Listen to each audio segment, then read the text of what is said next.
Prevention is better then cure. আপনি কি কোলেস্টেরলকে ভয় পান? আপনি কি ডায়াবেটিসকে ভয় পান? আপনি কি কোলন ক্যান্সারকে ভয় পান? এই কথাটা হয়তো অনেকেই শুনেছেন। রাস্তার পাশের ড্রেনগুলোতে কি হচ্ছে, যখন জল যাচ্ছে, সেগুলো প্রতিনিয়ত জল যাচ্ছে সেখানে যদি ধুলোবালি, ময়লা প্লাস্টিক আবর্জনা যদি পড়ে, তাহলে ড্রেনগুলো কি হচ্ছে আস্তে সো আপনারা জানেন যে রাস্তার ড্রেনকে নালা বলে, আর শরীরের ভিতরের ড্রেনকে কি বলছে, নালী। আস্তে ফিল আপ হয়ে যাচ্ছে, তাহলে কি জল যাতায়াতে একটা ব্যাহত বা ব্যাঘাত সৃষ্টি হচ্ছে। সিমিলারলি হিউম্যান বডিতে যে কোনো নালীতে হতে পারে, সেটা আর্টারি বা ভেন বা খাদ্যবাহী কোনো নালীতে যদি এরকমভাবে কোলেস্টেরলের একটা প্রলেপ পড়তে থাকে, তাহলে কীরকম হবে, আস্তে আস্তে নালীগুলো কী হতে থাকবে, সরু হতে থাকবে। সো টোটাল কোলেস্টেরল ইনক্রিজের সঙ্গে হাইপার টেনশনের একটা সংযুক্তিকরণ রয়েছে। সো এই টপিকে আমি ঢুকছি না। আমরা এই কোলেস্টেরলটা পাচ্ছি কোথা থেকে?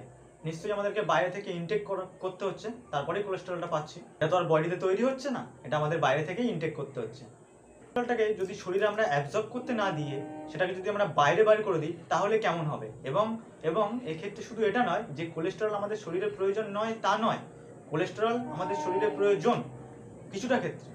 এগুলোতে আস্তে আস্তে এগুলো কোলেস্টেরলটা মিশছে, তার ফলে কি হচ্ছে, রক্তগুলো আস্তে আস্তে কি মানে ঘনত্বটা বেড়ে যাচ্ছে। সেই যে ড্রেনের জলে নোংরা মিশে কি হচ্ছে, ড্রেনের জলের ঘনত্বটা ঠিক যেমন বেড়ে যাচ্ছে, আমাদের ঠিক ব্লাডের ডেনসিটিটা এইভাবে আস্তে আস্তে বাড়ছে কোলেস্টেরল বাড়ার ফলে। কোলেস্টেরলটাকে যদি কোলনেই নিষ্পত্তি করে দেওয়া যায়, অর্থাৎ কোলনেই যদি একে শেষ করে দেওয়া যায়, তাহলে কেমন হয়? বেশ মজাদার জিনিস নয়? এটা কিন্তু বেসিক্যালি ফাইবারের কাজ মেনলি। এইবার নিশ্চয়ই আপনার মনে একটা কোশ্চেন আসছে যে ফাইবারটা কি, হোয়াট ইজ ফাইবার?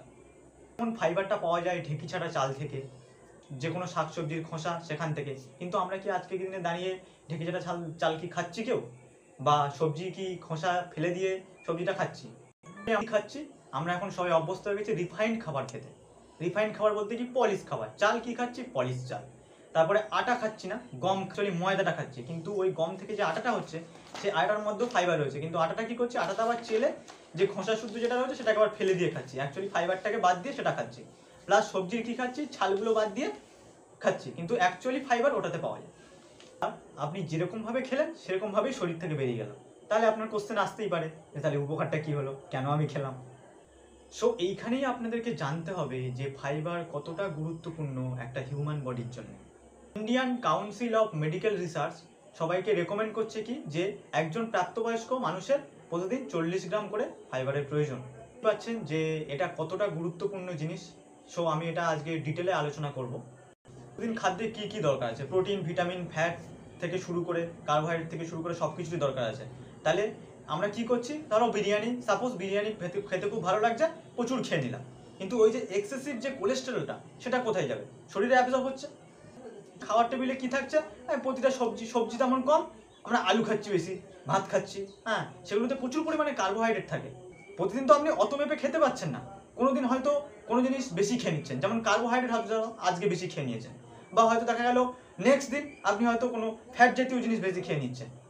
আবার হয়তো দেখা যাচ্ছে কোনোদিন আপনি কি ফাইবার কম খাচ্ছেন, বা হয়তো ভিটামিন সেগুলো কম খাচ্ছেন। কোলেস্টেরল জাতীয় বা কার্বোহাইড্রেট জাতীয় যে খাবারগুলো আপনি খেলেন, সেগুলো কি করছে, আপনার শরীরে গিয়ে বিভিন্ন জায়গায় ফ্যাটের বৃদ্ধি করছে, অর্থাৎ লিপিড লেভেলটাকে বাড়াচ্ছে। এবং ফ্যাট জাতীয় জিনিসটাকে যদি পাচনতন্ত্রটাকে সোজা বাইরে বের করে দেওয়া যায়, তাহলে ফ্রেন্ডস কেমন লাগবে? এবং এই অতি গুরুত্বপূর্ণ কাজটাই কিন্তু ফাইবারের কাজ। যে ফাইবার কতটা একটা ইম্পর্টেন্ট বা গুরুত্বপূর্ণ জিনিস, এগেন বলবো যে ফাইবার খুব গুরুত্বপূর্ণ জিনিস। এটা তো ডায়াবেটিস বা কোলেস্টেরল এগুলোকে বজায় রাখছে, ঠিক করছে। এক্ষেত্রেও এক হচ্ছে যে এটা কোলন ক্যান্সারটাকেও রক্ষা করছে বা কোলনের স্বাস্থ্যটাকে পুরো বজায় রাখছে। 2 নম্বর, এই ফাইবার আপনাকে কি করছে, যে শরীরের যে লিপিড অর্থাৎ যে কোলেস্টেরল সেই মাত্রাটাকে বজায় রাখছে। তাহলে কি হচ্ছে, এর থেকে আপনি ভয়ঙ্কর যে হার্ট অ্যাটাক সেটা থেকে আপনি রক্ষা পাচ্ছেন, ইভেন এমনকি হাই প্রেশার থেকেও রক্ষা পাচ্ছেন। দ্বিতীয়ত কি করছে, যে আপনার শরীরের ডায়াবেটিস অর্থাৎ সুগার সেই লেভেলটাকেও বজায় রাখছে। সো ডায়াবেটিস অর্থাৎ সুগার, যেটাকে বলা হচ্ছে সাইলেন্ট কিলার, সেটা থেকে আপনাকে যদি বাঁচতে হয়, মানে এই ভয়ঙ্কর রোগটা থেকে যদি আপনাকে বাঁচতে হয়, তাহলে আপনাকে ফাইবার ইনটেক করতেই হবে। ক্যান্সারকেও ভয় পান, তাহলে আপনাকে ফাইবার ইনটেক করতেই হবে। এই কোলন ক্যান্সারটা কেন হচ্ছে? অ্যাকচুয়ালি আমরা যে খাবারগুলো খাচ্ছি সেটা যদি পুরোপুরি ক্লিয়ার না হয়, তাহলে সেখানে কি হচ্ছে, কোলনের মধ্যে স্টুলগুলো থেকে সেখানে একটা পাচনতন্ত্রের একটা কি ব্যাঘাত ঘটাচ্ছে এবং কনস্টিপেশন সৃষ্টি হচ্ছে, যার ফলে কোলনের স্বাস্থ্য বজায় থাকছে না। কনস্টিপেশন প্লাস কোলন ক্যান্সার এগুলোকে যদি আপনি ভয় পান তাহলে আপনাকে ফাইবার ইনটেক করতেই হবে। হ্যাঁ, বেসিক্যালি ফাইবারটা দু রকমের হয়, একটা হচ্ছে সলিউবেল ফাইবার আর একটা হচ্ছে ইনসলিউবেল ফাইবার। সলিউবেল ফাইবার জলে দ্রবণীয়, কিন্তু ইনসলিউবেল ফাইবার জলে দ্রবণীয় নয়। ইনসলিউবেল ফাইবার ইজ এ ফাইবার, কিন্তু আপনি ইনসলিউবেল ফাইবার খেলে ফাইবারের যে পুরোপুরি ফাংশন সেটা আপনি পাচ্ছেন না। ইনসলিউবেল ফাইবার হচ্ছে ইসব কুলের ভুসি। এই ইসব কুলের ভুসি দীর্ঘদিন যদি আপনি খেতে থাকেন তাহলে গবেষণা বলছে এটা খুবই মারাত্মক এবং বিপজ্জনক। সো ফাইবার আপনি কেন খাবেন? আপনার শরীরের অ্যাকচুয়ালি বাংলা কথায় যে খারাপ জিনিসগুলো আছে সেগুলো বের করে দেওয়া। কিন্তু এই ইনসলিউবেল ফাইবার যদি আপনি খান তাহলে আপনার শরীরের যে বন্ধু ব্যাকটেরিয়া থেকে শুরু করে আরও বিভিন্ন যেগুলো শরীরের জন্য এসেন্সিয়াল সেগুলো এই স্টুলের সঙ্গে বের করে দেবে। ইনসলিউবেল ফাইবার মিনস এসব কুলের ভুসি আপনি জানেন, কিন্তু এইটা যদি দীর্ঘদিন ধরে কোনো খাচ্ছে এমন কোনো ব্যক্তিকে আপনি দেখেছেন যে সে খুব ভালো রয়েছে, এমন সুতরাং আমাদের হাতে একটাই অনলি ওয়ান অপশান কি আছে, সলিউবেল ফাইবার খাওয়া। সো এই সলিউবেল ফাইবারের একমাত্র অনলি সলিউশন হচ্ছে নিউট্রিলাইট ফাইবার। আপনারা সবাই জানেন যে হেলথ সাপ্লিমেন্টের দিক থেকে নিউট্রিলাইট ওয়ার্ল্ডের number 1 health supplement brand. Fibre 3টি প্রাকৃতিক সোর্স থেকে এক্সট্রাক্ট করা হয়েছে। নাম্বার 1 হচ্ছে maltodextrin, 2 hydrolyzed guar gum and number 3 হচ্ছে ইনুলিন। এই 3টি ফাইবারের সংমিশ্রণ হচ্ছে Nutrilite fibre. So this is the soluble fibre, not like that ইসব কুলের ভুসি। সো এটা আপনার শরীরে সলিউবেল ফাইবারের যেটা কাজ সেটাই করবে। তো ফাইনাল শেষ করার আগে আমি আর একবার বলে দিই যে আপনি দেখলেন, তো শেষ করার আগে ফাইনালি আরও একবার বলে দিই যে এই নিউট্রিলাইট ফাইবার আপনাকে কোলেস্টেরলের হাত থেকে রক্ষা করতে পারে। কোলেস্টেরলের মাত্রা বজায় রেখে আপনাকে হার্ট অ্যাটাক এবং ব্লাড প্রেশারের হাত থেকে আপনাকে রক্ষা করতে পারে। নাম্বার 2 হচ্ছে আপনার শরীরে গ্লুকোজের মাত্রা বজায় রেখে ডায়াবেটিস মেলিটাসের মতো ভয়ঙ্কর রোগ থেকেও আপনাকে বাঁচাতে পারে।